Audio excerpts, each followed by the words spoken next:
Hello అందరికీ. ఇంకా మాకు ఇంటికి వెళ్ళిపోతుంది అని చెప్పి లాస్ట్ వీడియోలో చెప్పాను కదా. ఇంకా హైదరాబాద్ నుంచి మనం వెళ్ళిపోతే మనం మోస్ట్లీ మిస్ అయ్యే వన్ ఆఫ్ ద థింగ్ అంటే హైదరాబాద్ బిర్యానీని. ఇంకా మళ్ళీ వచ్చి ఎప్పుడు తింటుందో తెలియదు అని చెప్పి మేము హైదరాబాద్ బిర్యానీని అయితే ఆర్డర్ చేసుకున్నాము ఫ్రమ్ రాజుగారి బిర్యానీ రెస్టారెంట్.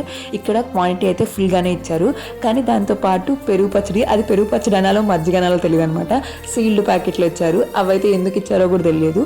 ఈ బిర్యానీ మాత్రం మేము చికెన్ 65 బిర్యానీని ఆర్డర్ చేసుకున్నాం. ఫుల్ క్వాంటిటీని ఇచ్చారు, టేస్ట్ కూడా చాలా బాగుంది. ఇంకా మా ఇద్దరికి సరిపోయి కూడా కొంచెం మిగిలిందనమాట, అంత క్వాంటిటీ ఇచ్చినారు. మేమైతే ఫుల్గా తిన్నాం.